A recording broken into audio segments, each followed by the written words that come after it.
Let's read this question. The question says that the input resistance of a silicon transistor is 100 ohm.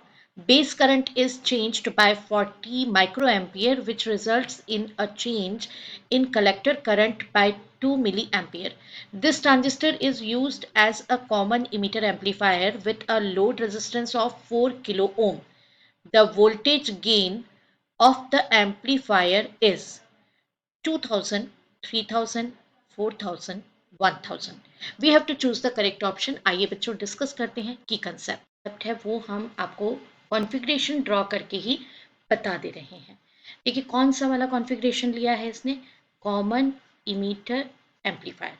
तो common emitter amplifier जो होता है उसको हम draw इस तरीके से करते हैं। ये ड्राइंग बना देते हैं ना, समझने में आसानी हो जाएगा, थोड़ा सा आसान हो जाएगा तो आपको भी अच्छे से समझ में आ जाएगा कि एग्जैक्टली आपको करना क्या है।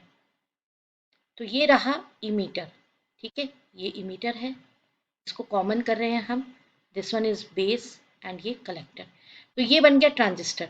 अब इमीटर को कॉमन करने का मतलब क्या होता है कि इनपुट और आउटपुट के बीच में कॉमन रहेगा वो।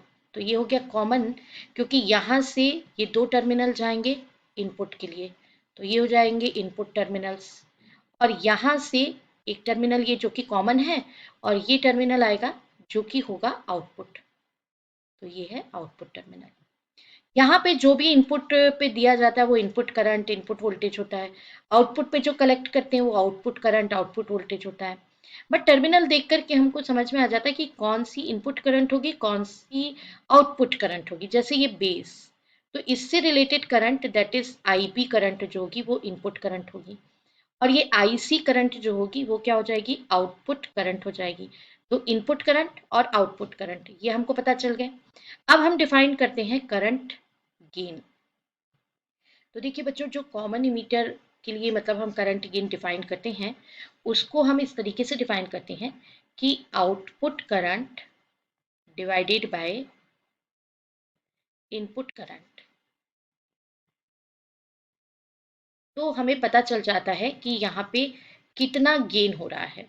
मतलब डिवाइस में, अब ये एम्पलीफायर है तो ऑब्वियसली गेन तो हो ही रहा है ना। तो ये एम्पलीफायर में कितना गेन हो रहा है, करंट गेन कितना मिल रहा है हमको। फॉर्मूला के फॉर्म में लिखें तो करंट गेन अगर कॉमन इमीटर के लिए है तो इसको बीटा से रिप्रेजेंट करते हैं। Beta equals to del I C upon del I B. ठीक है, तो ये आप ध्यान रखिएगा। कॉन्फ़िगरेशन अगर याद है, डायग्राम याद है, तो आपको पता रहेगा कि आउटपुट पे कौन सी करंट आएगी आई सी, और इनपुट पे कौन सी करंट आएगी आई बी। हैं सॉल्यूशन। तो हमें जो गिवन है वो वैल्यूज हम सबसे पहले लिखेंगे। हमारे पास डेल आई सी का जो वैल्यू गिवन है वो 2 मिली एम्पियर, तो 2 इंटू 10⁻³ एम्पियर हो जाएगा ये। और base current del I B हमें गिवन है 40 micro ampere, that is 40 into 10⁻⁻6 ampere. Now beta equals to क्या हो जाएगा, फॉर्मूला मैंने आपको बताया है, del I C upon del I B.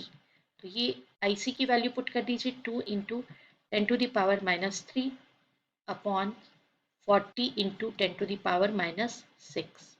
Finally जब आप इसको सॉल्व करेंगे तो देन हमें जो वैल्यू मिलेगा वो हम देख लें।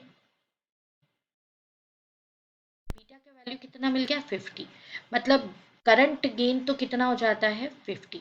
बट बच्चों हमें यहाँ पे बीटा कैलकुलेट नहीं करना है, हमें यहाँ पे कैलकुलेट करना है वोल्टेज गेन, राइट। तो देखो बच्चों, यही इंपॉर्टेंट था, करंट गेन कैलकुलेट करना। वोल्टेज तो मतलब हम ओम्स लॉ लगा देंगे तो वोल्टेज गेन हम कैलकुलेट कर ही लेंगे। Because of that according to Ohm's law V is equals to क्या होता है, आई इंटू आर होता है। तो यहाँ से जो हम कैलकुलेशन करते हैं उसके अकॉर्डिंगली, अगर मान लीजिए मैं वोल्टेज को कैलकुलेट करना चाहूँ कि output voltage upon input voltage, ये हमारा वोल्टेज गेन होगा। तो ये कैलकुलेशन के अकॉर्डिंगली पता है कैसे आएगा कि इनपुट और आउटपुट पे करंट कितनी मिल रही है।